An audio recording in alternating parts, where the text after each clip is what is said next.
बार बार सोचे थे कि हाय कुछ हो जाए, बच्चा बच जाए कुछ तो हो जाए। पूरी फिल्म में मैं सिर्फ बोलता ये बेचारा क्यों ऐसा है यार, हे भगवान ऐसा क्यों हो रहा है, अरे सुन ले समझ ले भाई, पागल बन रहा है तू। मुझे क्यों लगता है आप बहुत धोखा खाए जैसे टाइप चीज हो।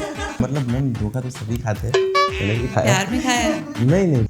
तो इमेजिनरी सर्कमस्टेंस क्रिएट किया कि लड़की पढ़ी की भी खाती है, तो वो भी बहुत काफ़ी डिफ़िकल्ट था कि ये कैसे, मतलब मैंने कभी खाया ही नहीं है। मैं ना बचपन से नौटंकी हूँ, तो मुझे सब बोलते थे कि तुम्हें जाना चाहिए फिल्म लाइन में, जाना चाहिए। आई वाज लाइक इतना इजी नहीं है कि मैं कहीं जाके खड़ी रह जाऊंगी और मुझे ले लेंगे कि आज। मैंने इंटीरियर डिज़ाइनिंग की पढ़ाई की है, तो घर पे भी मैं आर्ट पढ़े लिखे एक्टर एकदम पढ़े लिखे एक्टर। प्रोड्यूसर्स का मन करे तो वो कोरोना बजट में ही जिएंगे। They never have money. उनको ऐसे ही जीना चाहिए। ये प्रोड्यूसर बोला या डायरेक्टर बोला, ये इनके अंदर बहुत लीनियंट हो गया। नहीं मैं इसलिए मैं सही किसी ने कोई मुझे कैसे तंग करवाएगा, मैं हुई नहीं ये औरतें ऐसी होनी चाहिए, लड़कियों का पल्लू ऐसे होना चाहिए, उनके कपड़े ऐसे होने चाहिए, वो ऐसे बैठनी चाहिए, उठनी चाहिए, वो एक फिक्स हमने सेटअप किया हुआ एक सेटअप है। और बोलने से, वक्त ज़ाया करने से, एनर्जी ज़ाया करने से वो अच्छा है कि you take a call for action. And such irony कि हम बोलते हैं कि हम बहुत आधुनिक हो गए हैं और अब भी वहाँ ये केसेस होते हैं, और बड़े बड़े घरों में, बहुत दिग्गज पैसे वाले घरों में भी ये चीज़ें हो रही हैं। स्किल तारा तेरा ये I love this. मन थी तन थी रंगायो रे आयो रे। नमस्कार दोस्तों, इन्हीं लम्हों से गुजर के आज के एपिसोड में आपका फिर से स्वागत है। आज मैं बहुत खुश हूँ क्योंकि आज हम ज़िंदगी के रंगों के बारे में बात करेंगे, अभिनय के बारे में बात करेंगे, निर्देशन के बारे में बात करेंगे, लेखन के बारे में बात करेंगे, कलाकारों की ज़िंदगी के बारे में बात करेंगे, पर्दे के पीछे की कहानियों के बारे में बात करेंगे। आज मेरे पास बहुत ही खूबसूरत गेस्ट्स आए हुए हैं। मैं आपको रूबरू करवाऊँगी, उससे पहले मैं सबसे पहले सबको नमस्कार करती हूँ। Thank you so much for coming. और रंगों की बात मैं इसलिए कह रही थी क्योंकि अभी हाल ही में रिलीज़ हुई एक बहुत ही बेहतरीन फिल्म चौरंगी गुजराती में, और मेरे लिए ये बहुत अच्छी बात है कि मैं, क्योंकि आप लोग जानते हैं मैं अभी रिसेंटली गुजरात शिफ्ट हुई हूँ, मेरे को गुजराती फिल्म इंडस्ट्री को जानने का बहुत अच्छा मौका मिलने वाला है, इतने खूबसूरत चेहरों के साथ, कुछ धीर, कुछ गंभीर और कुछ वाइब्रेंट। सो मैं आपका तारुफ करा देती हूँ। सोनाली जी हमारे साथ हैं, मुकेश जी हमारे साथ हैं, नीजल जी हमारे साथ हैं, सोनी जी हमारे साथ हैं और विनोद जी हमारे साथ हैं। विनोद जी प्रधान हैं क्योंकि ये फिल्म के निर्देशक हैं, राइटर, लेखन भी इन्होंने किया, आई थिंक एडिटिंग भी की है। तो यहीं से पहले यहाँ वन मैन आर्मी। यस। तो सबसे पहले यहीं से शुरुआत करते हैं कि सर, जब कोई निर्देशक होता है और एडिटर भी होता है, उसे कितनी कोफ्त होती है अपने रील वो एडिट सीन्स काटने में? क्योंकि हर सीन अपना बच्चा लगता है ना। नहीं, पर्सनली सच बताऊँ तो मुझे तो नहीं लगता। अच्छा। और ऐसा होना भी नहीं चाहिए, क्योंकि अगर किसी राइटर को या किसी एडिटर को या डायरेक्टर को अपनी खुद की लिखी हुई बातें या सीन बच्चा लगने लगे तो प्रोड्यूसर के लिए काफ़ी दिक्कतें खड़ी हो जाएगी। बिल्कुल। So you are not biased? Yeah obviously.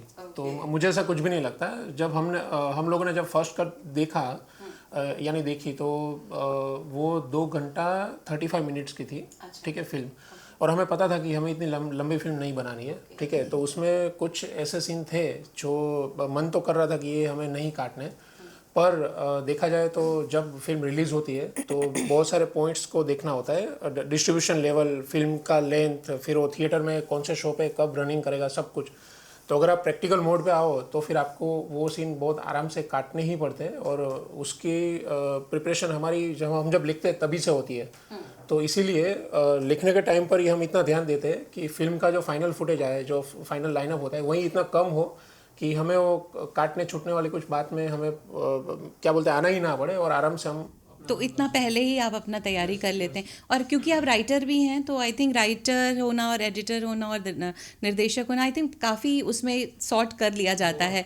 Scripting level पे भी आप काफ़ी सॉर्ट कर लेते हैं। That's very nice. अब मैं हर एक से बात करूँगी। पहले बात तो मुझे आपका अभिनय बहुत पसंद, सभी का अभिनय बहुत अच्छा लगा। उसमें निर्देशक का हाथ तो होता ही है, पर कलाकार का अपना भी बहुत ज़्यादा होता है कि वो कितना कितना उसको अपने आत्मसात कर रहे हैं, कितना ज़्यादा उसमें जूझ चुके हैं, रम चुके हैं। ब्यूटिफुली प्लेड मदर का रोल, जो अब लगते तो नहीं हो वैसे, बट ठीक है। नहीं ठीक है, आपको और छोटा बना दूंगी ना, आप क्यों परेशान हो रहे हो? नहीं, सीरियसली बहुत ही क्यूट था और बहुत सटल था आपका अभिनय। मुझे एक बात बताइए, जब आपको ये नरेट किया गया, आपको कैसा इंटरेस्टिंग लगा कि हाँ ये कर लेते हैं ये वाला रोल, और how do you choose your roles के? Correct, I think more less process जो है सारी फिल्मों के लिए और इस पर्टिकुलर फिल्म के लिए सेम ही है। पहले तो ये देखना है कि जब आप जो भी फिल्म बना रहे हो उनसे जब मिलते हो तब वो कैसे अपनी फिल्म के बारे में बात करते हैं। मतलब नरेशन जो है एक ऑथेंटिसिटी, एक ऑनेस्टी, एक प्यार दिखाई देता है, और वो मेरे लिए सबसे ज्यादा इम्पोर्टेंट होता है। तो अगर एक इंसान इतना प्यार कर रहा है उस चीज को लेके, तो फिर उतना ही प्यार डलेगा उसको बनाने में और उसको लोगों तक पहुंचाने में। तो पहला वो है। दूसरा डेफिनेटली कि किस तरह से लिखाई की गई है, मेरा कैरेक्टर किस हिसाब से है, बाकी के कैरेक्टर्स कैसे हैं, तो उससे एक अंदाजा हो जाता है कि ओके ये फिल्म किस दिशा में बढ़ रही है। तो वो सब बड़े ग्रीन फ्लैग्स थे मेरे लिए। और फिर मेरा रोल भी बहुत रिलेटेबल था और बहुत सटल तरीके से मुझे उसको करना था, नथिंग ओवर द टॉप। अब के जब हम ऑडियंस से मिल रहे हैं तो वो ऐसे बोल रहे हैं कि ना आप बहुत मौन हो फिल्म में। तो ऐसे मौन का मतलब ये नहीं है कि वो चुपचाप से सब सहन तो कर रहे हैं, लेकिन एक पॉइंट आता है जब ये लेडी जो है वो एक्शन लेती है, और बोलने से, वक्त जाया करने से, एनर्जी जाया करने से वो अच्छा है कि you take a call for action. वो call for action is the most important thing, because नहीं तो आप बातें तो करते रहो लेकिन कुछ जिंदगी में बदलाव नहीं आएगा उससे। और अगर change has to start, it has to start with you. अगर आप चेंज होगे तो आपके आजू बाजू की हर एक चीज चेंज उसमें आपको नजर आएगा। क्योंकि हर कैरेक्टर चाहे वो ज़िंदगी में भी हो, वो रिएक्ट कैसे करता है वो उसके अपने अंदर ही होता है, उसका व्यक्तित्व क्या कहता है। आपका व्यक्तित्व था, आप मौन थी, आप धीरे धीरे समझ रही थी उस बात को, हालात को समझ रही थी, और जिस समय ज़रूरी लगा, that last scene with like Mumbai जब वो जाते हैं, बहुत ही प्यारा, खूबसूरत, बहुत खूबसूरती से लिखा था। एंड मुझे बहुत अच्छा लगा उस सीन में। सबसे बड़ी बात ये थी कि उसमें कोई मेलोड्रामा नहीं था, इट वॉज़ वेरी सहज। तो जहाँ पर वो बहुत एक्टिंग में मेलोड्रामा ना हो, बड़ा मज़ा आता है ऐसी चीज़ों को देखने में। मतलब ऐसे दो कॉन्फ्लिक्टिंग सीन्स आपने देखे होंगे। एक जब वो पहली बार ये सजेस्ट करती है किचन में और तभी थोड़ा सा वो it was that high moment, थोड़ा ड्रामा जैसा मोमेंट था जब मैं उसको वो लुक देती हूँ, बिकॉज पहली बार और मैं उसी सिचुएशन में अभी घिरी हुई हूँ। इस सिचुएशन में ऐसी कोई सलाह आपको दे तो आपका रिएक्शन थोड़ा उस तरीके का हो सकता है, लेकिन आप उस बाउंड्री को तोड़ के जब बाहर जाते हो, एक नई दुनिया मुझे दिखी जो लड़की लेके जाती है कि आपके विश्व में मुझे झांकना है, तो हम कहीं बाहर लेके जाए, तो तब आपका मन खुला होता है, मूड अलग होता है। तुम सागर किनारे बैठे हो तो वो एक अलग फील होता है। एग्जैक्टली। तो तब वो चीजों को ऑब्जर्व कैसे अलग तरीके से करती है, वो इम्पोर्टेंट था। और वो भी हमें देखने जैसा है। Usually in life also it happens कि हम बहुत स्ट्रेसफुल एनवायरनमेंट में हैं और तभी आपको कोई सोल्यूशन दे दो तो it does not make sense to you.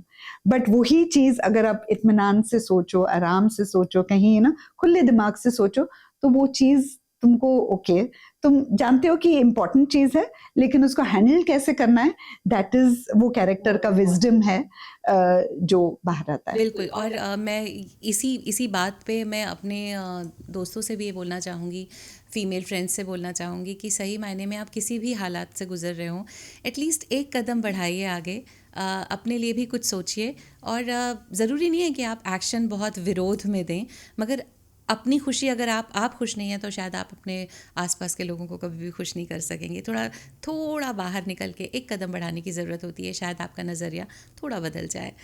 Mukesh ji आप पे आते हैं। हाँ जी। पूरी फिल्म में मैं सिर्फ बोलता कि ये बेचारा क्यों ऐसा है यार, हे भगवान ऐसा क्यों हो रहा है, अरे सुन ले समझ ले भाई, पागल बन रहा है तू। मैं फुल टाइम इरिटेट हो रही थी और आपने निभाया भी ऐसा है कि तो इतना बेचारा बच्चा, आप ऐसे बेचारे हो जिंदगी में? नहीं, इतना तो नहीं है।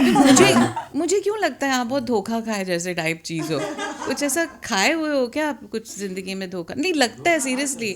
मतलब मैम धोखा तो सभी खाते हैं, मैंने भी खाया। प्यार में खाया है? नहीं, नॉट पर्टिकुलर प्यार में, पर बहुत सारी जगहों पे खाया है। कलाकार क्योंकि ज़िंदगी से ही उठाता है वो रंग, है ना, बट वो आपकी आंखों में आ गया कि लड़का कहीं दिल टूटा हुआ है बट बहुत बेहतरीन अभिनय आपने किया।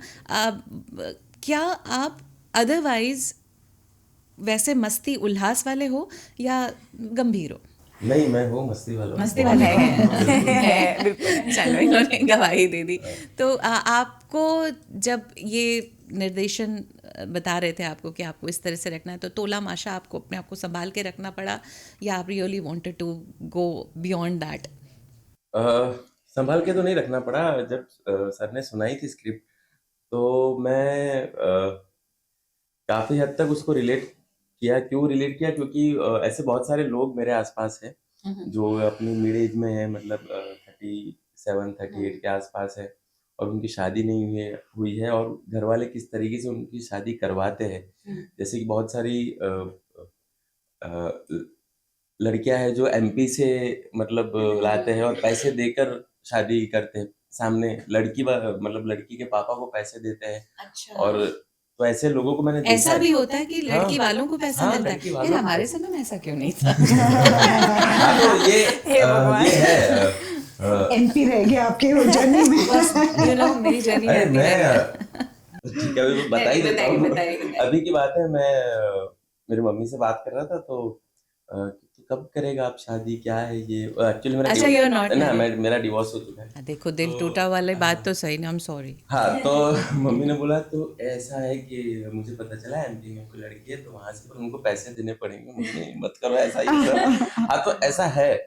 तो ऐसे लोग भी देखे मैंने गांव में अपने आसपास की जिनकी शादी नहीं हुई होती है और एक एज गुजर जाने के बाद फिर वो इतने डेस्परेट होते हैं कि मुझे शादी करनी है, मुझे अपना संसार बनाना है, जीवन बनाना है। तो ऐसे लोगों को बहुत देखा था मैंने। तो सर ने जब सुनाया तो मुझे लगा कि सर हाँ यार, ये देखा है मैंने, ये करने में मजा आएगा।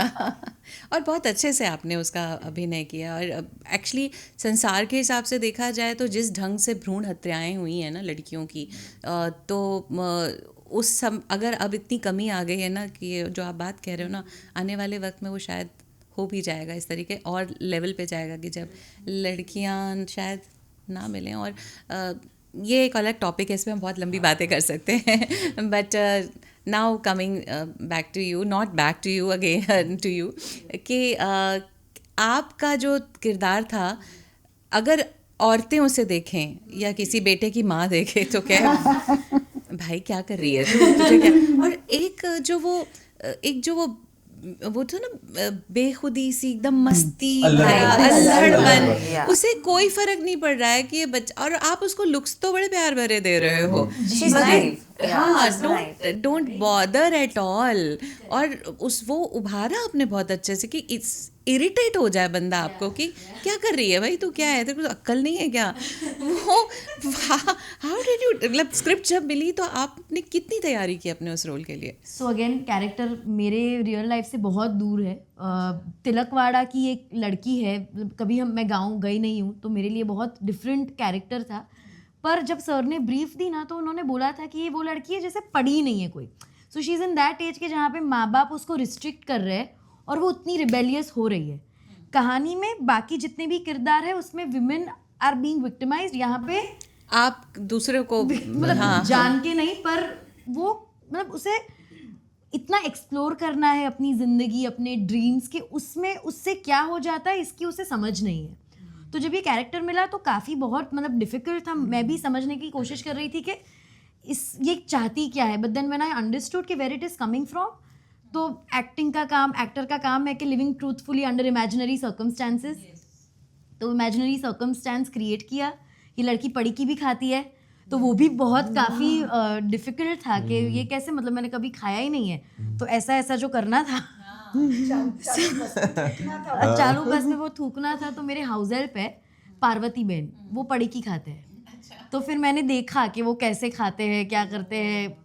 फिर जाके हमने वो भगत धाना दाड़ जो होती है वो भर भर के एक्टिंग की, एक्टिंग करी। बट यार बहुत ही डिफरेंट और डिफिकल्ट था, पर करने में मजा बहुत आया। बखूबी निभाया। जो मैं आपसे पूछना चाहती हूँ विनोद जी, आपने जब ये कैरेक्टर लिखा था तो आप सच में ये चाहते थे कि ये इतनी रूथलेस दिखे? क्योंकि कहीं समहाउ जब मैंने फिल्म देखी तो मुझे लगा कि ये इतनी कैसे अनजान हो सकती है कि इसको हार्ट में कुछ तकलीफ नहीं हो रही है। एक्चुअली ऐसा नहीं होता है। आइडियली ना कोई रूथलेस होता ही नहीं है, मेरा ऐसा मानना है। हम लोगों ने ना एक सिस्टम सेट किया हुआ है जिसको हम ऐसा बोल सकते हैं कि डेकोरम। तो नीजल जो कैरेक्टर प्ले कर रही थी चारू नीरालिका, तो आइडियली इश्यूज क्या है कि हमें ऐसा फील होता है कि लड़कियां ऐसी होनी चाहिए, औरतें ऐसी होनी चाहिए, लड़कियों का पल्लू ऐसे होना चाहिए, उनके कपड़े ऐसे होने चाहिए, वो ऐसे बैठनी चाहिए, उठनी चाहिए। वो एक फिक्स हमने सेटअप किया हुआ एक सेटअप है। अभी इसको प्रॉब्लम बोलो या नेचुरल चीज़ बोलो, निराली को या उसकी मम्मी को ये बातें समझ में नहीं आ रही है कि कैसे बैठना है, कैसे उठना है, कैसे किसी से बात करना है। डेकोरम उनको नहीं पता है। और अगर उनको मन कर रहा है खैनी खाने का तो वो खा रहे हैं, तो उसमें गलत नहीं है ना, कोई भी कुछ भी कर सकता है। तो वो अपने हिसाब से वो नेचुरल प्रोसेस में ही है, बट वो हमें गलत तब लगता है जब हमने सेट किए हुए स्टैंडर्ड्स में हम उनको देखते हैं। हाँ, उसमें देखते हैं, इसलिए आइडियली वो गलत नहीं। हम अपने नज़रिए से जब हाँ, उन्हें तो देखते वो कैरेक्टर सारे अपने काम कर ही रहे हैं। तो हमारे इर्द गिर्द ऐसे बहुत सारे कैरेक्टर्स है ही कि जिनको कहीं थूकना उनको समझ में नहीं आता, इधर थूकना चाहिए कि नहीं चाहिए। यानी ऐसी बहुत सारी चीज़ें हैं। तो निराली अपने हिसाब से सही है, वो कैरेक्टर अपने हिसाब से सही है। सही है। It is very unintentional she is doing. हाँ, वो अब उसको पता नहीं है कि ऐसे जैसे मेरे क्लास में एक लड़की थी, मेरी क्लासमेट, मैं अभी उसका नाम तो नहीं ले सकता। तो उसको नहीं समझ में आता था कि उसको कैसे बैठना है। तो अगर उसने कभी फ्रॉक पहना है तो उसको समझ में नहीं आता था। तो कभी कभी टीचर या लड़के आके उसको समझाते थे कि ऐसे नहीं बैठना चाहिए। तो मैंने वो देखा हुआ है। फिर मैंने ऑब्जर्व किया कि ऐसा क्यों होता है। फिर समझ में आता है कि उसकी मम्मी को ही नहीं पता है। अब उसको तो जो अपब्रिंगिंग है वैसी रिसर्च पीरियड होता है। तो उनका मतलब ये नहीं कि वो जानबूझ के कर रहे हैं या उनकी गलती है, ऐसा कुछ नहीं होता है। जैसा सीखा है और देखा है। वो तो हमने सेटअप किया हुआ है ना, तो बस Set वही है। standards. तो निराली गलत नहीं है, उसको खाना है तो खा रही है। उसकी तो मम्मी को एंड भी में मम्मी को तो ब्लेम करना है ही। नहीं, मैं वही बता रहा हूँ। तो अगर आप मम्मी को ब्लेम करने जाओगे ना तो फिर से आप ना, फिर उसकी मम्मी को भी तो पकड़ा जाएगा। तो मैं वही बता रहा हूँ। बहुत लंबा तो जाएगा। क्या हुआ कि अगर आप मम्मी को ब्लेम करना सोच रहे हो तो आपके ऊपर वो सोसाइटी के जो नॉर्म्स है वो हावी हो गए, इसलिए आप सोच रहे हो कि मम्मी को ब्लेम करना चाहिए। ठीक है, Correct, correct. लेकिन आप मम्मी की पूरी जीवनी अगर आप देखोगे तो आपको समझ में आएगा, अरे यार इसकी भी गलती नहीं, क्योंकि इसको तो समझ में आया ही नहीं कि ऐसे बिहेव करना होता है। तो बस यही फर्क है और कुछ नहीं। और हमारे आसपास ऐसे बहुत सारे कैरेक्टर्स हैं, और उसी कैरेक्टर्स में से एक हमने क्या बोलते हैं, निराली वाला कैरेक्टर लिखा। हमें पता था कि ये क्या बोलते, सिनेमा का जो पूरा पर्दा होता है उसके ऊपर ऐसे कैरेक्टर्स देखने में एक मजा भी आता है, और एक ऐसा भी होता है कि घिन भी आती है। हाँ, और अगर कोई ऐसा कर रहा है जो मतलब, तो शायद थोड़ा तो समझे कि किसी के अस्तित्व के साथ आप खेल रहे हो, पूरे अस्तित्व के साथ। एहसास नहीं है कि ये जिंदगी का क्या बोझ लेके आ रहा है और इसकी जिंदगी में बोझ ही नहीं है। तो वो कौन से पर्सपेक्टिव से इस प्यार में घुस रही है और वो कौन से पर्सपेक्टिव से इसको देख रहा है कि अभी ये मेरी जिंदगी है, मैं अभी फाइनली सेटल होना चाहता हूँ, और ये अभी एक्सप्लोर करना शुरू किया है। So the both of them are coming from two different back stories, और वहाँ पे वो इम्बैलेंस। बट वहाँ पर जेल वाले सीन में वो फिर एक तड़प दिखी, वहाँ पर एक तड़प दिखी कि ये क्या हो गया मेरे से। हाँ। कि बहुत बड़ा कुछ हो गया है मेरे से unawareness में। हाँ, that's when she बार बार सोचते थे कि हाय कुछ हो जाए, बच्चा बच जाए। कुछ तो हो जाए। everyone thinks of that, but may be हमें थोड़ा ना पता, हमने थोड़ा ना बाद में देखा बची क्या होगा। 99.99% में ऐसा ही होता है कि स्टेटमेंट चेंज हो जाते हैं। रेयर ऑफ द रेयरेस्ट में स्टेटमेंट चेंज नहीं होते तो उनका ऑनर किलिंग हो जाता है, और वो भी नहीं होता है तो लड़की बच जाती है, लड़का मर जाता है। तो ये मोस्टली ऐसा ही होता है। रेयर ऑफ द रेयरेस्ट, मैं 2 बार बोल रहा हूँ, उसमें ऐसा कहीं होता है कि जहाँ पर लड़का और लड़की आराम से रह सकते हैं आफ्टर लव मैरिज, और उसमें भी अगर डिस्क्रिमिनेशन लेवल से आपने ऑपोजिशन में शादी की है तब जाके आप आराम से रह सकते हो। तो ये रियलिटी ऑफ सोसाइटी है और उसी को हमने इनकी कहानी में देखी। एंड सच आयरनी कि इस जिस जगह को हम बोलते हैं कि हम बहुत आधुनिक हो गए हैं और अब भी वहाँ ये केसेस होते हैं, और बड़े बड़े घरों में, बहुत दिग्गज पैसे वाले घरों में भी ये चीज़ें हो रही हैं। आई होप सिनेमा के ज़रिए हम लोग दिखाते तो बहुत हैं कि ये है, मगर लोग कितना समझते हैं उनके ऊपर है। चौरंगी में 4 रंग और 4 कहानियों का जिक्र है, वो तो ठीक है, मगर ये जिस तरीके से आपने अलग अलग किरदारों को निभाया है या उभारा है, वो तो बहुत ही बेहतरीन, डिफरेंट कलर से, 4 से तो पता नहीं कितने ज़्यादा थे। तो नहीं, आपके पास आते हैं। ब्यूटीफुल फेस, ब्यूटीफुल स्माइल, बहुत प्यारी आंखें कुछ कहती हैं हर बार। मुझे ये पता लगा है, हमारे सूत्रों से ये जानकारी हमें मिली है कि आप गाती भी बहुत अच्छा है। तो ये तो तय है कि जो गाता है वो अभिनय उसके लिए एक थोड़ा इजी हो जाता है। इस बारे में पहली बात बताइए, क्या कहना चाहेंगी? मैं बचपन से जिन्हें सुनती आई हूँ, Asha Bhosle. I have seen her, whenever I listen to her, मुझे ऐसा लगता है कि वो अभिनय कर रही है, क्योंकि वो अपने आप को ऐसे ही ढाल लेती थी। She use to call actresses कि आओ देखो मैं कैसे गा रही हूँ, तो जब आप परफॉर्म करते हो तो आपको पता चलेगा कि हाउ इज इट डन। तो वो मुझे बहुत अच्छा लगता था। सो हाँ, दैट्स वाई मे बी उनको मैं सुनती आई हूँ, तो थोड़ा सीखी हूँ उनसे। अभिनय की कैसे, आपने ये नहीं सोचा कि मैं गायन की लाइन में ही जाऊँ, सिंगर बनूँ? अभिनय कैसे आया आपकी लाइफ में? गायन की जो लाइन है उसमें तो मैं हूँ ही। मैं संगीत विशारद मैंने किया है, मैं अभी एमए कर रही हूँ। Both my parents are classical singers. हाँ, ये मुझे पता लगा। आपके दादाजी भी classical. who is writer? My mother is a writer. Your mother Yeah, is a my writer. mother is a writer, and she has written over 1000 poetries for my father. And हाँ, तो मम्मा पापा दोनों म्यूज़िक क्लास में ही मिले थे, तो उनसे ही music आया था। बट मैं ना बचपन से नौटंकी हूँ, तो मुझे सब बोलते थे कि तुम्हें जाना चाहिए फिल्म लाइन में, जाना चाहिए। आई वाज लाइक, इतना इजी नहीं है कि मैं कहीं जाके खड़ी रह जाऊँगी और मुझे ले लेंगे कि आ जाओ। It's not that easy. तो मुझे किसी ने सजेस्ट किया, एक दोस्त ने, कि स्टार्ट फ्रॉम थिएटर। तो मैंने थिएटर सीखा, प्लेस किए। I did a musical play जो बहुत लोगों को पसंद आया। और फिर ऐसे ही in Gujarati, it was based on a novel by Gunvantrai Acharya, Vijli, Haji Kasam Tari Vijli. वो प्ले मैंने किया। उससे पहले भी मैंने मिडसमर नाइट्स ड्रीम, शेक्सपियर का प्ले है, वो किया। It was also a musical. That's how I started. और फिर लोगों का प्यार मिलता गया, तो आई कंटिन्यूड। Very nice. और आप उतना ही सिंगिंग को भी आगे बढ़ा रहे हो? बिल्कुल, मैं बच्चों को म्यूजिक सिखाती हूँ। अच्छा। यस, तो I take out time for that. Yeah that's, हाँ। एंड मेरे लिए वो पहले मेरी प्रायोरिटी है, कि क्योंकि वो माँ बाप ने इतना ट्रस्ट करके मेरे पास उनको रखा है, और मेरे पास जितना भी मेरे मम्मी पापा ने सिखाया है वो पास ऑन करना है। तो मुझे वो बहुत अच्छा लगता है कि I have that something to pass on to people. तो आपका कोई ड्रीम है या आपका है मम्मी का ऐसा स्कूल? हाँ, मेरी मम्मी का है ना। She has an academy since past 33 years she is teaching. And मेरा भाई भी 15 साल से सिखा रहा है, एंड मैं भी करीबन 6-7 साल। मतलब शुरू से ही शुरू होती होगी? हमारी सुबह ही तानपुरा से होती है, सुबह ही तानपुरा स्टार्ट हो जाता है घर में। मेरे घर में यही हाल था कि जब मैं एमए कर रही थी तो सुबह 4 बजे उठना होता था, क्योंकि बाकी काम भी करने होते थे, तो सुबह सुबह सा लगता था। और हम लोग इतने प्रयागराज की गलियों में रहते थे, हर खिड़की इतनी पास होती थी ना। और सुबह ना संगीत सरिता नाम का एक शो आता था विविध भारती पे, तो मेरी सुबह उससे होती थी। पहले तो ऐसा लगता है कि क्या है क्या हो रहा है ये सुबह सुबह, पर फिर मुझे संगीत सरिता की आदत हो गई। मुझे तो मोहल्ले वाले कहते थे कि ये क्यों एक ही जगह रहती है सा। हमारे गुरुजी कहते थे तुमने सा साध लिया ना, तो सब साध लिया। सा आ गया तो फिर तुम्हारे सारे सुर आ गए। आगे क्यों नहीं गाती, आगे क्यों नहीं गाते? ऐसे चलता था। तो अभी एक ओपन डिस्कशन रखेंगे हम, अलग अलग। मैं सबसे नहीं पूछूंगी, जिसको जैसा जवाब आए आप लोग प्लीज़ बताइए। What is the like dream or something? Do you guys want to go to Mumbai as a director, as an actor, क्योंकि सब लोग ये भी बात कर लेते हैं कि भाई हॉलीवुड है, फिर बॉलीवुड है, फिर वो टॉलीवुड है, और व्हाट इज दिस, ये ढॉलीवुड है। तो गॉलीवुड क्यों नहीं हुआ कि गुजरात है तो गॉली मे बी यहाँ पे ढोल फेमस है तो ढोल ढोलीदार और ढोल बाजे ढॉलीवुड।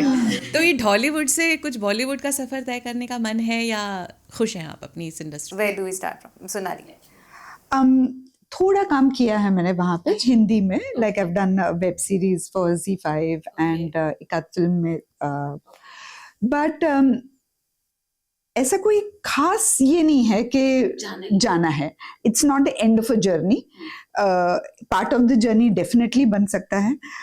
थोड़ा बहुत कमांड है हिंदी पे, तो ऐसा है कि हाँ वो भी कर सकते हैं, एक्सप्लोर कर सकते हैं। और नॉट ओनली हिंदी, मुझे मराठी में भी एक्सप्लोर करना है, because my roots are from there. तो मुझे ऐसा है कि जितने ज्यादा कैरेक्टर्स मैं कर सकूं, जितनी ज्यादा स्टोरीज का मैं पार्ट बन सकूं, फिल्म्स का पार्ट बन सकूं, वो मुझे करना है। बिकॉज पता नहीं क्यों ऐसा लगता है कि समय बहुत कम है और बहुत कुछ करना है तो जिंदगी क्षण भंगुरी कहते हैं ना, पता नहीं है कल क्या हो जाना है। बट ऐसे लगता है कि कितना ज्यादा एक्सप्लोर करने के लिए है और उसमें से मजा लूटने जैसा है, तो वो करना अभिनय चाहिए। ऐसी चीज है ना कि उसमें आप, जैसे इन्होंने इतना प्यारा कैरेक्टर जो लिखा है, कितना नया है वो कैरेक्टर, कितना अजब बिंदास है, तो वो रंग जीने का मजा आता है। आप कभी वकील हो, कभी आप टीचर हो, कभी कुछ हो। और स्पेशली आई थिंक जब ऐसे एक फ्लॉड कैरेक्टर आप करते हो, तब हम हमारे नजरिए से उसको जज कर रहे एक, but I can see when she was talking about it, वो बहुत कन्विंस थी कि वो बहुत क्लियर है, यू नो, तो वो और ये प्यार निर्देशक जो हो का भी जाता तो है, काम होता है उसको समझाना। एग्जैक्टली। तो हम कैरेक्टर को जज नहीं कर सकते, हम उसके प्यार में हमको पड़ जाना है और फिर उसको निभाना है। You have to love the character, और फिर हमको उसके सारे जो सिचुएशंस है, ऑल पर्सपेक्टिव्स अपने को पता है कि कहाँ से आ रहा है, कहाँ जा रहा है। नीति एंड नियति एकदम। अब मैंने एक प्ले, भैया मेरे ब्रदर बहुत अच्छे एक्टर हैं, तो उन्होंने कोई प्ले किया था, तो एक लाइन उन्होंने मुझे बताई थी कि नियति का बहुत अदृश्य हाथ होता है आपकी नियत में। इतना अमेजिंग है ना वो, भाई कुछ तो नियति प्ले कर रही होती है तो आपकी नियत किससे छेड़छाड़ हो जाती है, तो उसको यहाँ आके इस स्कूल में संभालना कैसे है, इज़ द आर्ट। इसलिए हम ह्यूमन फॉर्म में हमने जन्म लिया है। यस। सर आप बताइए, मुंबई जाने का कोई इरादा है? इरादा तो परसों से है, पर ऐसे कुछ हालात बने नहीं कभी कि मैं मुंबई मतलब रह सकूं वहाँ जाकर। मुंबई काफ़ी शोज़ किए मैंने, प्ले वगैरह किया है, शूट भी किया है एक दो छोटा मोटा, पर हाँ जाना तो है ही है, जाना है। मतलब वो उसको क्या आप लोग मंजिल बोलोगे या एक और पड़ा? नहीं हाँ, मैं बड़ा अलग वही- जवाब दूंगी। हाँ, बड़ा ठीक है। बोल सकते हैं, हाँ। मंजिल का तो पता नहीं। आप बताइए।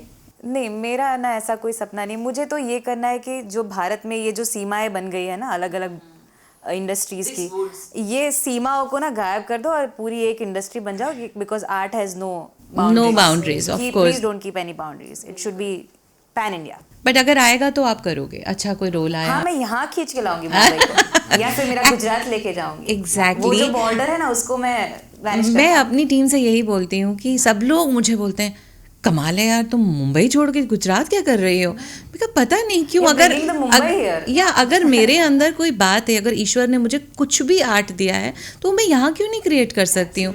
थोड़े दिनों के लिए भाषा भी, मैंने एक वर्कशॉप की थी, उसमें सभी, मतलब आप लोग तो बहुत अच्छी हिंदी बोल रहे हो, उन लोगों को सच में बहुत दिक्कत हो रही थी हिंदी बोलने में, बट दे लव दिस, इतना अच्छा लगा, तो क्यों नहीं करें? एक्सचेंज होना चाहिए ना आपस में। एंड आई थिंक वही ब्यूटी है।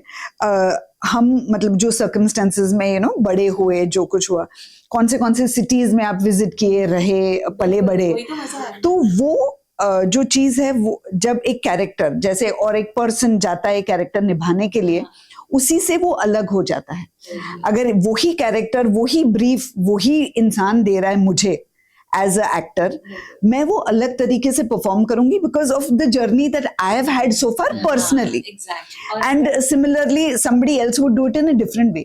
तो all of us come, you know, अलग अलग स्ट्रेंथ्स लेके आते हैं और अलग अलग वीकनेसेस, या जो भी वीकनेस नहीं कहें, अलग अलग चीजें लेके आते हैं, तो उससे वो चेंज हो जाता है कि ये कैरेक्टर अगर ये इंसान प्ले कर रहा है तो वो कुछ अलग ही बनेगा. So that brings the uniqueness. मैं जो कह रही थी उनका उस चीज का फर्स्ट स्टेप सर ने ले लिया, क्योंकि हमारी फिल्म में Marine Drive we have taken हाँ अ वहाँ शॉट. पे मुंबई आप पहुँच तो चुके हो वहाँ तक. हाँ, तो वो बाउंड्री तो हो गई है vanish. We have taken a step forward. तो विनोद जी, आप अभी ऐसा अगर आपको मौका मिलेगा आप हिंदी फिल्म को का निर्देशन दें या आप हिंदी फिल्म लिखें, ऐसा होगा? कभी सोचा है आपने? नहीं सोचा नहीं मैंने, तो मुझे वही करना है. हाँ ऑब्वियसली, और ये आजकल की बात नहीं है, सालों पहले मैंने सोच के रखा है, तो होप सो कि और अभी बातों में मैंने सुना था शुरू में जब हमारा पॉडकास्ट नहीं शुरू था, आप मुंबई से आए हो यहाँ पे. जी हाँ, मैं मुंबई काफ़ी टाइम रहा, तो पर्सनली मैं ऐसा मानता हूँ कि गुजराती इंडस्ट्री हो या मुंबई हो, कुछ भी हो, किसी को भी कम से कम 4-5 साल मुंबई रहना चाहिए. क्या सीखने के लिए? वो इसलिए कि कौन सा काम कैसे होता है, उसका एक सिस्टम होता है ना, डेकोरम होता है, या एक पूरा क्या बोलते हैं प्रोसेस होता है. वो प्रोसेस सिर्फ जानने के लिए, कम से कम आप वहाँ लंबा टाइम मत रहो, पर कम से कम वो आप जानो तो बहुत अच्छी बात है. मतलब हाँ, मतलब हब से कुछ सीखना ज़रूरी है. तो वो बहुत ही ज़रूरी है, बस वही, उससे ज़्यादा तो. बाकी मुंबई में आप हिंदी में लिखते हो? जी हाँ, हिंदी की कहानियाँ भी लिखते हो? कहानी भी ओके. लिखते हैं. मतलब आपका खुला हाथ किस में है, गुजराती या हिंदी? ये ना सेम क्वेश्चन मुझे तब आता था जब किसी भी चीज़ को क्या बोलते ट्रांसलेट करना होता या लिखना होता, तो किसी का भी खुला हाथ उसकी मदर टंग में ही होता है. तो हमारा क्या होता है कि जैसे हम लिख रहे हैं, तो हमें सबसे पहले ख्याल आता है कि हमें क्या करना है. तो ख्याल हिंदी या इंग्लिश में तो आएगा नहीं, गुजराती में आपकी भाषा में आएगा. हाँ, Obviously, वो लिखने या बोलने से आप सोचते कौन सी भाषा में है, वो आपकी भाषा है. तो वो चाहे कुछ भी हो, और सोच होती है यो क्या बोलते यूनिवर्सल होती है. ठीक है, तो सोच सबसे पहले आएगी आपकी मदर टंग में. ठीक है, तो उस सोच को आप डेवलप कर रहे हो. फिर अगर आपको सब सेटअप हो रहा है इंग्लिश फिल्म बनाने का, तो आप इंग्लिश बना सकते हो, हिंदी, बंगाली, मराठी, कुछ भी. मेन तो कॉन्सेप्ट है, फिर उसके बाद तो आप कुछ भी कर सकते हैं. जो इस दुनिया के किसी भी कोने से, कहीं से भी, किसी भी इंसान के दिमाग में आ सकता है, जो एकदम डिफरेंट भी हो सकता है, कुछ भी हो सकता है, और वहीं से फिर वो किसी भी. जैसे हमारी टीम में शर्मन है, वो हमेशा मुझे बोलते हैं आप कुछ गुजराती के लिए लिखो. मैंने कहा लिखूंगी मैं हिंदी में ही. फिर गुजराती, हाँ आप जो करना चाहें उसके साथ कर लें, बट अच्छी अडेप्टेशन होनी चाहिए उसकी.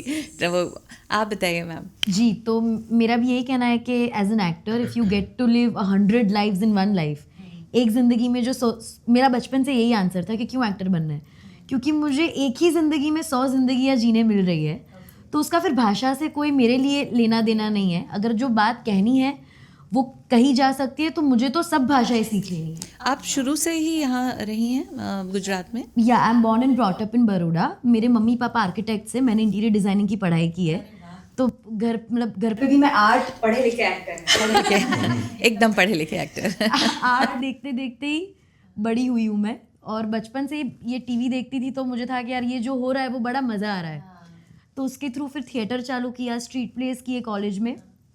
But I am very amazed, क्योंकि मुझे अब तक मैं जितने लोगों से मिली हूँ, चाहे वो आर्टिस्ट ही रहे हों, इतनी अच्छी हिंदी भाषा पे कमांड मैंने कम देखी है. तो आप लोगों के लिए तो सच में बहुत वाइड दरवाजे खुले हैं मुंबई के लिए. क्योंकि मुझे बचपन से मेरे पेरेंट्स ने ऋषिकेश मुखर्जी, बासु चैटर्जी, सई परांजपे, इन सब की films, Ketan Mehta, I have scene मिर्च मसाला ऑन लूप. नहीं, पर वो एक्सेंट तो आ जाता है ना. Because I watched Smita Patil like a crazy girl. Oh my God. That's why. ऐसे स्मिता पाटिल जब बोलते हैं तो मैं ऐसे हो जाती हूँ. ये अभी डिस्कशन सब चल रहा है, तो उसमें मुझे एक बात ये बोलना है कि बिफोर कोरोना और आफ्टर कोरोना मुंबई में ना काफ़ी सारे बदलाव आए, जो मैंने बहुत एकदम क्या बोलते करीब से देखे हैं. बिफोर कोरोना क्या होता था, जैसे हम लोग एड शूट कर रहे हैं, ठीक है, तो during ad shoot more than 150 या 200 लोग सेट पर हुआ करते थे. ठीक है, फिर अचानक से आ गया कोरोना, पता नहीं कहाँ से आया, क्या हुआ, वो अलग जो भी है. ठीक है. फिर पता चला कि हम लोग ना एक्टर या एक्ट्रेस के घर पे शूट करने जा रहे हैं, और हमारे क्रू मेंबर्स है 8 या 9. ठीक है, तो हमें ये समझ में आया कि अच्छा ओके, तो एड शूट हो सकता है 200 नहीं, हाँ 8 लोगों से भी हो सकता है.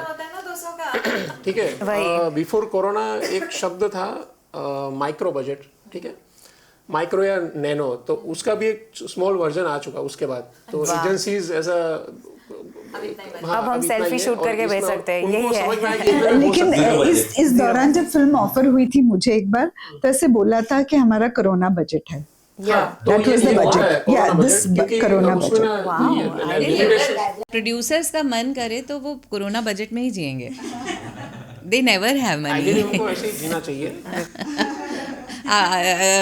ये प्रोड्यूसर बोला या डायरेक्टर बोला? ये इनके अंदर है। मैं प्रोड्यूसर के पॉइंट ऑफ व्यू से बोल रहा हूँ, और ये गलत भी नहीं है, क्योंकि ठीक है वो एक अलग टॉपिक है, तो हम पहले इस पे आते हैं। तो बिफोर कोरोना कास्टिंग डायरेक्टर या एजेंसीज या प्रोड्यूसर्स या कोई भी हो, उनको भी पता चला कि कास्टिंग करने के लिए हमें एक ऑफिस की ज़रूरत नहीं है। हम कहीं भी बैठ के वीडियो मंगा सकते हैं, जैसे ऑनलाइन ऑडिशंस। हाँ, तो कहीं से भी ऑडिशन आ सकते हैं। जैसे अहमदाबाद के मणिनगर में कोई एक्ट्रेस अगर है, तो मैं मुंबई के वर्सोवा में बैठा हूँ, तो वहाँ से मैं एक्ट्रेस को कॉल कर सकता हूँ और वहाँ से मैं ऑडिशन मंगा सकता हूँ। तो ये सारे बहुत सारे क्या बोलते हैं, लूप होल्स बोलो या कुछ भी बोलो, वो सारे ओपन हो गए आफ्टर कोरोना। और ये मेरे ब्रदर तो दिल्ली में है, वो बहुत अच्छे एक्टर हैं, उन्होंने कभी जाके ऑडिशन नहीं उनका दिया. नाम क्या है? आपने 2 बार जिक्र योगेंद्र किया। टिक्कू है उनका नाम. बहुत अच्छे एक्टर हैं. अगर आपने क्वीन देखी हो, नीरजा देखी हो, उसमें क्वीन में कंगना रनौत के जो फादर थे, Oh, amazing. नीरजा में मेरे भाई की भी मुझे नहीं है, तो मेरे शक्ल मिलती है. भाई वो क्या एक्टर है? हाँ, देखिए वो 2 बार बोले भाई है भाई, हमने कौन है ये भाई? बहुत बहुत बहुत ही बेहतरीन कलाकार हैं, बहुत अच्छे एक्टर हैं वो. We are fans, please let him know. So we wanted to know from you कि आप यहाँ पे मतलब गुजरात में कैसे आए? What was this? मेरा ज़िंदगी एक्चुअली कभी भी प्लान्ड, जैसा कि मैं पहले भी बता रही थी, मेरी प्लान्ड कभी लाइफ रही नहीं है. पता नहीं कुछ ऊपर वाला जब वो बंसरी बजाते रहते हैं और वहाँ कुछ कमाल हो जाता है. घूमने गई थी मुंबई 6 दिन के लिए, और वहाँ ऑफ़र आ गया कि नहीं हमें एक आपको वो देना है, एक शो देना है, जो कि मुझे भी नहीं पता था क्या था. वो मेरे फ्रेंड्स थे, कहते तू आई हुई है तो कर ले यार. तो मैं गई वहाँ पर डब करने, तो उन्होंने मुझे होस्ट का रोल दे दिया. होस्ट का रोल वहाँ पर पहुँचा, वो था नेशनल ज्योग्राफिक का पहला एपिसोड. उन्होंने बोला कौन है ये औरत, इसे रोक लो. अभी मैंने कहा भाई मेरा बच्ची छोटी सी थी, उसको एडमिशन बहुत अच्छे स्कूल में होता है दिल्ली में. नहीं आपको तो रुकना पड़ेगा, और 3 महीने रुक जाओ, 2 महीने रुक जाओ. वो क्या रुकना, फिर 25 साल वहाँ पे बिता दें या बहुत. और इसी तरह से फिर अचानक यहाँ मैं I have written 1 book, but वो मैं आप लोगों को बाद में गिफ्ट करूँगी. Yes, not on this, but हाँ.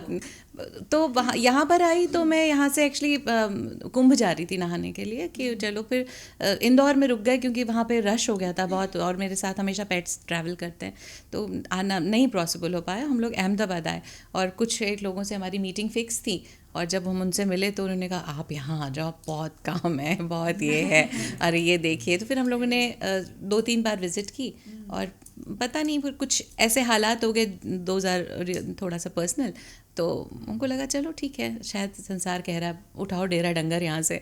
हम यहाँ आ गए. फक्कड़ एकदम फक्कड़ जिंदगी.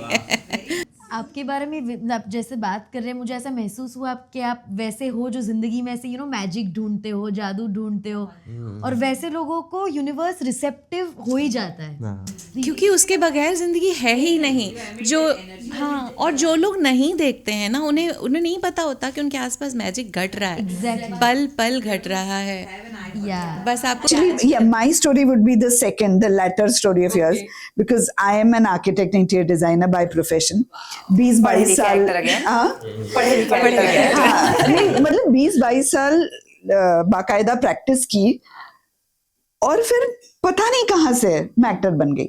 सो ये मैजिक आप जो बोल रहे हो रहा होगा, और कभी भी ऐसे सोचा नहीं, कभी भी ऐसे प्लान तो बहुत दूर की बात कि कहीं एक्टिंग में जाना है या एक्टर बनना है, कभी नहीं सोचा था, कभी भी. रिलेटिव्स बोलते हैं नहीं ऐसे थोड़ी ना होता है, उठ के आ गई इतना पचन, कुछ तो बात है. क्या तुम सोचते रहो. हमारे यहाँ कोई बात नहीं है भाई साहब, हमें तो पता भी नहीं है. मैं जब दिल्ली से मुंबई गई थी तो मुझे एक समय में इतना शौक था कि कनॉट प्लेस का चौराहा क्यों नहीं आया अभी तक, and I am crossing Marol, oh my God it's a shift. तो ऐसे ही ज़िंदगी बीती है, तो ठीक है, तो ईश्वर ने चाहा होगा। और कितनी मज़ेदार बात है, आप जिस शहर में जाते हो नए लोगों से फिर मिलते हो, नई एनर्जीज, कितना सीखने को मिलता है। एक जिंदगी मेरी 100 ख्वाहिशा एक एक में पूरी करा, very bad, I love that line a lot, I love that line, वो मुझे याद आया।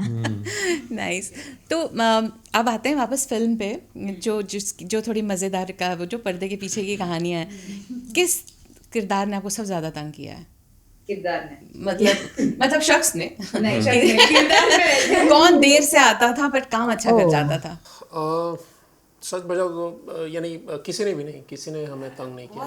बहुत लीनियंट हो गया आप। नहीं मैं इसलिए मैं सही मैं कोई मुझे कैसे तंग करवाएगा, मैं हो ही नहीं तंग। ये सबने इनको दिया हुआ है क्या पहले से ही? मैं तंग नहीं होता। एक्चुअली हमारा प्रोसेस है कि ड्यूरिंग वर्कशॉप हम उनको सारा प्रोसेस ही बता देते हैं कि आपको सेट पे लेट नहीं आना है, आपको टाइम पे आना है। एक्चुअली हम लेट उठते तो गाड़ी तो आई गई होती ना, लेट नाइट तक क्या बोलते जागना नहीं है, आपको क्या नहीं करना है। तो वो ये सब वर्कशॉप करवाते हो पहले? हाँ, बहुत सारे। कितने दिन आपने वर्कशॉप कम से करवाई कम इनके साथ? 15-20 दिन से भी ज्यादा। बैठ के हमें लिखवाते हैं लेट नहीं आना है, लेट नहीं क्या नहीं सोना करना है, उससे पहले गा। और मुझे इतना समझ में आ रहा है कि अगर ये सारी चीज़ें कोई एक्टर बहुत अच्छे से निभा ले, नॉट एक्टर, ये तो मैं अभी हमारे सामने एक्टर बैठे इसलिए, अगर बिहाइंड द सीन वाले कोई भी क्रू मेंबर्स बैठे तो उनको भी यही सूचनाएं मिलती है, तो तब जाकर एक टीम बनती है, एक साथ अच्छे से समय पर अपना काम पूरा कर सकती है, और तब जाके अच्छा सा वर्कआउट भी बाहर आता है। तो इन लोगों का तो कभी भी साथ में तो सीन रहा नहीं होगा। बहुत कम, सबके साथ में तो बहुत कम। हमारा तो साथ में था, इनका दोनों का साथ। I am guilty for this story, I feel very guilty. इनके साथ लास्ट जेल वाला हाँ था, इनके साथ था। आप कभी इनके साथ उसी जेल वाले समय में रहोगे, तो आप लोग कैरेक्टर इज लाइक दैट कि मैं सबकी कहानियों में कहीं कहीं झलक रही और आपके साथ वो Sanjay sir, yes, I it can be said that we are the link to the every story. तो आप लोगों की जो अभी मैं देख रही हूँ, इतनी दोस्ती, इतना क्या अलग अलग जगहों पे भी आप लोग मिले हो, साथ में काम किया हुआ है या क्या? ऐसा ही रहता है। नहीं, हम लोग डे वन मैं से नीजल और मैम से तो पहली बार इसी फिल्म में मिला हूँ। हाँ, और हमारे तो कोई सीन्स भी साथ में नहीं थे, हम सीधा पोस्टर लॉन्च में शायद मिले। लेकिन उसके पहले जब मैंने मतलब डबिंग के लिए जब मैं गई थी, तब मैंने इनके सीन्स देखे थे, तो बहुत ज्यादा इम्प्रेस हो गई थी। अभी भी कुछ टिप्स रिमाइंड में हम ले रहे हैं, तो बिकॉज मैं सीख रही हूँ, मुझे सच में नहीं पता, and I have not been trained, तो ये चीज मैं उनसे लेना चाहूंगी। तो वो सब चीजें तो फिर बाद में हुआ ये। मुझे हाँ कुछ बोलना चाह रहे हैं। ये इतना अच्छे एक्टर यानी ऑब्वियसली है ही, लेकिन थिएटर करते हैं ना तो उससे काफी कुछ फर्क पड़ता है। आपका जब भी नेक्स्ट प्ले हो तो प्लीज बताइए। अरे वीर बोल गया, देखना चाहिए, उनका प्ले आपको देखना चाहिए। मैंने अभी तक यहाँ थिएटर नहीं एक्सप्लोर किया है, क्योंकि मुझे यहाँ खुद प्लेस करने हैं Hindi. Please count this in. अरे प्लीज ऐसे मत बोलो, मैं तो ऐसे करके आऊँगी कि आओगे क्या ज़रूर आइए, क्योंकि मुझे बहुत बहुत अच्छा, मैं एक्चुअली शर्मन मुझे याद दिलाना, मुझे मैं प्लेटफॉर्म वाली कहानी के लिए बहुत ही प्यारा है। हम भी चेयर, कुर्सी, झाड़, टेबल, कुछ भी हम तैयार है स्टेज के लिए। हाल ही में लाइक लास्ट ईयर बड़ौदा में हमने खामोश अदालत जारी है, उसका हिंदी में या वी हैड डन। नहीं, विल डू, बहुत कुछ करना है यहाँ पे, आप लोगों से सीखना है बहुत कुछ। सर मेरे लायक कुछ हो तो मैं गुजराती बोल पाऊंगी थोड़ा बहुत, है ना? हम हिंदी सीख लेंगे, आप गुजराती सीख लेना। मुकेश जी, मैं ये पूछना चाहती हूँ कि जब आपने ऑडिशन दिया था इस रोल के लिए? नहीं, ऑडिशन तो नहीं दिया था। सर की एक आगे भी फिल्म आई थी चातर करके। हाँ मैंने सुना, चातर। तो उसमें हमारी बात हुई थी, उसमें कुछ ऑडिशन वगैरह मतलब हम मिले थे और वहाँ पर ऐसी बातचीत हुई। तो सेकंड फिल्म के लिए ऑडिशन नहीं लिया था उन्होंने मुझे बताया कि इस तरीके का किरदार है, आप करना चाहेंगे, क्या करोगे। फिर हमारी बहुत सारी बातें हुई, बहुत सारी मीटिंग हुई और उस किरदार के बारे में बहुत सारी बातें की। तो मैंने भी जैसे बताया कि मैंने देखे ऐसे किरदार, तो ठीक है यार, तो फिर करते हैं। तो आप यूजुअली ऐसा, सॉरी आपकी हाँ, तो उन्होंने बताया कि तुमने देखा है तो और इजी हो जाएगा और अच्छी बात है। सबसे टफ हुआ था वो था कि लैंग्वेज, जो थी, हाँ, वो जो अहमदाबाद की लैंग्वेज है उससे बहुत अलग है। तो अलग है वो वो। लैंग्वेज में कहीं ना उसको कहीं कौन सी करते थे। लैंग्वेज बोलते हैं? मतलब है तो गुजराती मेरे हाँ, लिए। गुजराती है पर वो डायलेक्ट डायलेक्ट थोड़ा, हाँ, डायलेक्ट थोड़ा उसका अलग है वैसे। जैसे कि ये हो गया ना, जैसे बुंदेलखंडी है, हाँ, और ओके। भोजपुरी है, हाँ, हाँ, या थोड़ा वैसे थोड़ा अवधी है, तो हर कोस पे कितना, बदल जाती है ना हाँ, यहाँ पे भाषाएं, हाँ, हाँ, और डायलेक्ट हिंदी में बात करते पर डायलेक्ट बहुत अवधी अलग हो का और जाता है, बुंदेलखंडी, हाँ, तो वैसे बिल्कुल। बहुत अलग था। तो सर आप जब अपने किरदारों को देखते हैं, पहले से दिमाग में सोचा होता है कुछ तो फेमस कलाकार होते हैं कि इसमें तो इनको ही लेंगे, या आपने कुछ ऑडिशंस लिए? नहीं, हमने ऑडिशंस नहीं लिए आप क्योंकि जानते थे निभा लेंगे ये? नहीं, हर एक कैरेक्टर के लिए पहले दिमाग में कौन आया था और इवेंचुअली किसने किया? चलो सर बताइए। चलो ये हो गया पॉडकास्ट राज। जी। तो मैं शुरू करता हूँ 2013-14 से। मुंबई में मैं बैठा हूँ और गुजराती इंडस्ट्री इधर धीरे धीरे अपना काम कर रही है। तो सबको मैं आराम से देख रहा हूँ, फॉलो कर रहा हूँ, कौन क्या कर रहा है सब कुछ मैं देख रहा हूँ, ठीक है। और वो काफ़ी लंबे अरसे तक चल रहा है ये सब, ठीक है। फिर समझ में आ रहा है कि कौन किसमें कितना इंटेंसिटी है, कौन फेक है, क्या सही है, क्या गलत है, सब समझ में आ रहा है। और जब आप लिखते हो, डायरेक्ट करते हो, तो आपको एक अच्छे कलाकार को सिलेक्ट करना बहुत ही ज़रूरी होता है, वरना क्या होगा कि आपकी जो कल्पनाएं होगी ना उसको बहुत अच्छे से प्यार से तहस-नहस कर सकते हैं वो लोग, बहुत ज्यादा अच्छे से प्यार से तहस नहस। और यानी आराम से प्यार उसको से जो एकदम कैसे हो गया ये? प्यार से thriller की तरह आराम से बिरानी। ऐसे कर सकते हैं। तो मर्डर मिस्ट्री। आपको वो नहीं करना है कि ऐसा कुछ हो जाए। इसके लिए ना अच्छे इंसानों के साथ साथ डेडिकेशन, इंटेग्रिटी वाले लोगों को ही आप सिलेक्ट करो, तब जाके आपकी जो कल्पना है वो फाइनल अच्छे से एग्जीक्यूट हो पाएगी। तो ऐसे बहुत सारे लोग हमारे ध्यान में रहते ही है, यानी हम ध्यान में रखते हैं। मैं और हमारे को राइटर आसिफ अजमेरी, हम दोनों ऐसे सब बहुत कुछ देखते रहते हैं, ठीक है। तो उसका एक एग्जाम्पल छोटा सा दे दो, फिर बात को आगे बढ़ाता हूँ। तो हमारी पूरी फिल्म में भूमि जो लड़की है वो अभी हमारे साथ थी नहीं ड्यूरिंग उसका जब डबिंग चल रहा था तब, ठीक है। तो वो थी national school of drama Sikkim में अपनी पढ़ाई कर रही है, और वहाँ से इधर आना डबिंग के लिए मुश्किल था। और हमें तो खुशी थी कि वो नेशनल स्कूल ऑफ ड्रामा में, बहुत अच्छी बात है। हमारे में से कोई वहाँ पे गया है। तो अभी हम लोग ये सोच रहे थे कि अभी हम करें क्या, उसकी आवाज़ कहाँ से मैच हो। तो मैं और आसिफ से बात कर रहे हैं, और बातों बातों में उसने सिर्फ बोल दिया आरजे सलोनी, ठीक है। अगर सलोनी सुन रही है तो उसको मजा आएगा। तो किसी को लगेगा कि आपने ये आवाज़ क्या बोलते ढूंढी कहाँ से कि जो परफेक्ट मैच हो जाए कि उस ये कैरेक्टर भूमि के ही है, साथ। ठीक है। किसी को समझ में आए ना आए, पर हमें पता था कि यही है। फिर हमने किसी को कॉल किया ही नहीं है, और हमें पता था कि हम अगर सलोनी को कॉल करेंगे तो वो मना भी नहीं करेगी। वो हमें इतना कॉन्फिडेंस था बिकॉज ऑफ कंटेंट, ठीक है। तो उसको फ़ोन किया, बात हो गई, और आपने फिल्म देखी। शायद भूमि को भी बिलीव नहीं हो रहा था कि नहीं, हाँ, ये पहचान में तो नहीं आया, क्योंकि मैं डबिंग इंडस्ट्री से हूँ।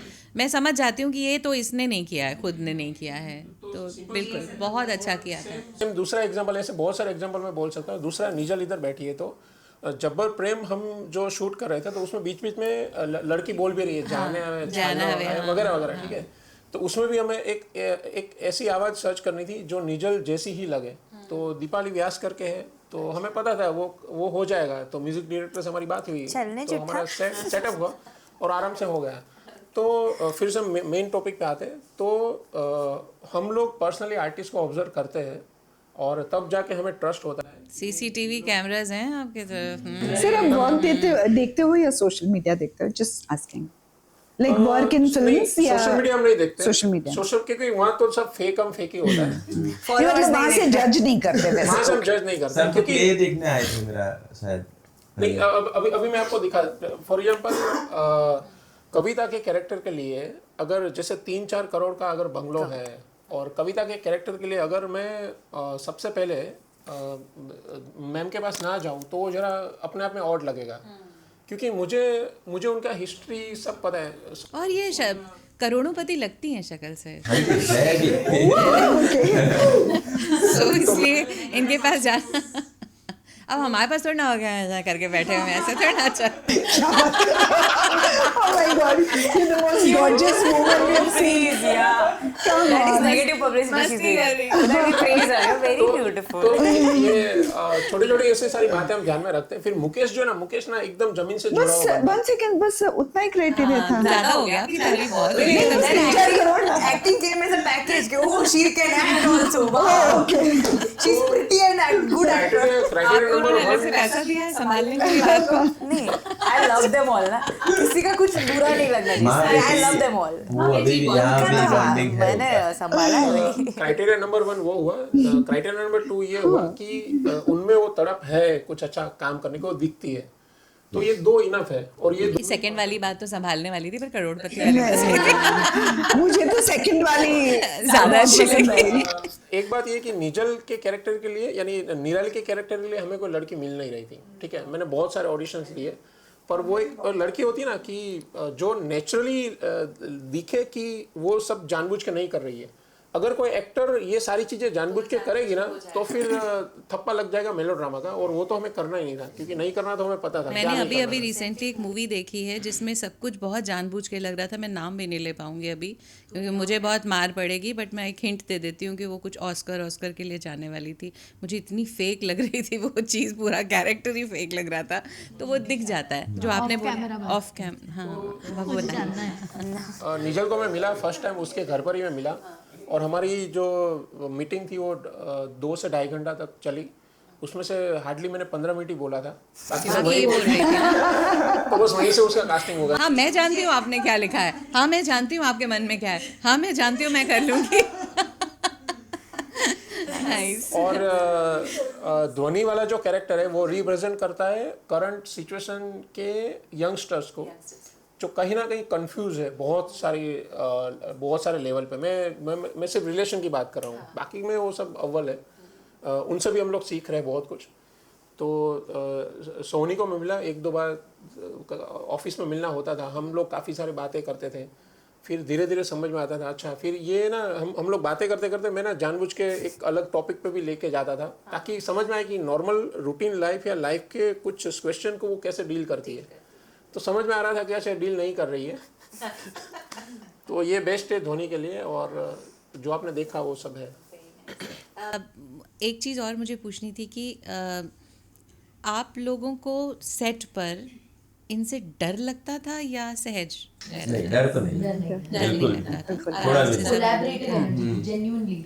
Okay, great. तो he was not that strict और समथिंग? नहीं, पर डिसिप्लिन था सेट, हाँ। वो बहुत बढ़िया चीज थी। और आप लोग मानते थे उस मतलब वो था कि अगर सर बोल रहे हैं तो ये चीज होनी चाहिए, करनी चाहिए, हाँ, that much definite with regard. And उनका जो विजन है वो ब्रॉडर विजन है। हमको सिर्फ हमारा कैरेक्टर, हमारी सिचुएशन पता है, उनको पूरी पिक्चर पता है कि क्या हो रहा है, you know, all the correlations. जब फाइनल कट्स के बाद आप लोग सबने अपनी मूवी देखी, कैसा फील हुआ आप लोगों को? कैसा लगा कि हाँ जस्टिफाई कर दिया है सबने अपना अपना काम? आपने सर वहीं से शुरू करते हैं, आपको कैसा लगा पूरा जब कट फाइनल आ गया? उसके लिए मेरा एक बहुत ही सिंपल कॉमन आंसर है कि अगर आपने जो सोचा है वो आप 90% तक भी आप लेके जाते हो ना, उतना भी हो गया तो भी बेस्ट है। और उतना हुआ, सबने बहुत अच्छे से किया और अच्छा लगा। और हमें ये पूरी फिल्म में हमें सबसे बहुत बड़ा डर था निराली के कैरेक्टर के लिए। सारे कैरेक्टर्स तो ठीक थे, जैसे हमारी जो पहली फिल्म थी चातर, उसमें मंगू डोसी करके कैरेक्टर था, उसमें डर था। ये फिल्म में निराली का कैरेक्टर के लिए हमें डर था कि कहीं वो मेलोड्रामा ना हो जाए, कोई इसको गंदे से ना देख ले, ऐसा कुछ ना हो। और वो एक पतली सी लकीर को संभालते हुए, बहुत अच्छे से हैंडल करते हुए उसको एग्जीक्यूट करना है। और वो हमने देखा कि हो रहा है, तो फिर हमें लगा कि चलो सही है। ऐसा कभी हुआ सेट पे कि आपने कुछ लिखा हो पर वो सेट पे बदल गया हो, और ऐसा आप होने देते थे? हाँ, हमने एक प्रोसेस किया था। 1-2 चीज़ है, जैसे कि निराली का जो डायलॉग था सबसे लास्ट वाला, वो जानबूझ कर हमने ऐसे ही छोड़ दिया था। ड्यूरिंग वर्कशॉप भी मैंने निजल को बोला था, मुकेश भाई को भी बोला था कि हम ना इसको छोड़ देते ऐसे ही, क्योंकि जब आप पूरी जर्नी से निकलोगे उस कैरेक्टर को फील करते करते या प्ले करते करते, तो एट द एंड लास्ट में ही आपको डायलॉग अपने आप नेचुरली आ जाएगा, वही हमारा फाइनल डायलॉग होगा। हमने जो लिखा था वो परफेक्ट नहीं था, हमें पता था।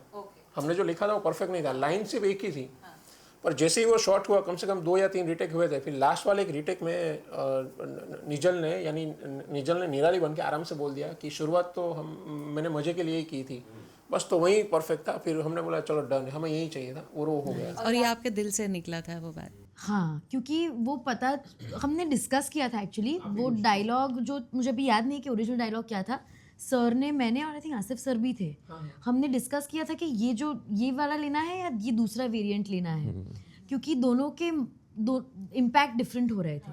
एंड देन फाइनली हमने बोल के भी ट्राई किया, एंड देन ये वाला बहुत एफर्टलेसली मैच हो रहा था कि उसमें वो गिल्ट था, वो अंडरटोन सबटेक्स्ट ऑफ गिल्ट इस वाले डायलॉग में था, तो फिर we went ahead with that. और दूसरी एक बात कि जब मैटर आती है डिसिप्लिन की, तो सबसे पहली रेकी मैं खुद अकेला ही करता हूँ ताकि डिस्टर्बेंस ना आए, विज़न सारा क्लियर हो जाए। ठीक, मैं अकेला खुद रेकी कर लेता हूँ, फिर टीम को लेके जाता हूँ। तो ड्यूरिंग रेकी हमने फिक्स किया था कि जब मनसुख और निराली ये लोग भागने वाले हैं ना, वो सीन हम बिफोर सनराइज ही शूट करेंगे। तो यू कैन अंडरस्टैंड कि जब हमें बिफोर सनराइज शूट करना है तो एक्टर उसी टाइम पे रेडी होने चाहिए, बिहाइंड दी कैमराज जितनी भी टीम है वो सारा रेडी होना चाहिए। तो this is one kind of discipline कि जिसको फॉलो करना है।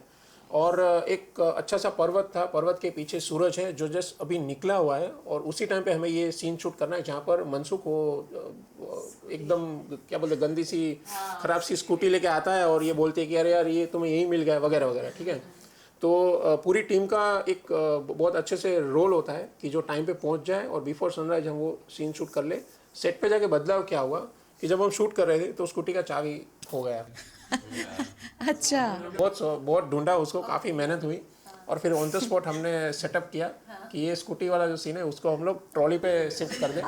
और एक सीन हुआ, दूसरा सीन ट्रॉली पे होगा। लेकिन जब ऑडियंस देख रही थी उनको बहुत मजा आया इस सीन में, उनको वो कॉमेडी दिखाई दी उठा के टेम्पो में डाला। मतलब इतना खराब था वो उसको। जो मैटर था ना वो भी इस कैरेक्टर के साथ जाता है कि वो सोचता है कि सब आसानी से सही से ठीक से हो, मगर हर बार उसके कोई ना कोई वो चला गया उसके साथ, एकदम सही हो गया। ये लड़की भी बोल रही है कि यार अभी आगे क्या होगा वगैरह वगैरह। तो ये कुछ बहुत ही छोटे से पैसे दिखा के बता रहे हैं कि बहुत है, एकदम बढ़िया।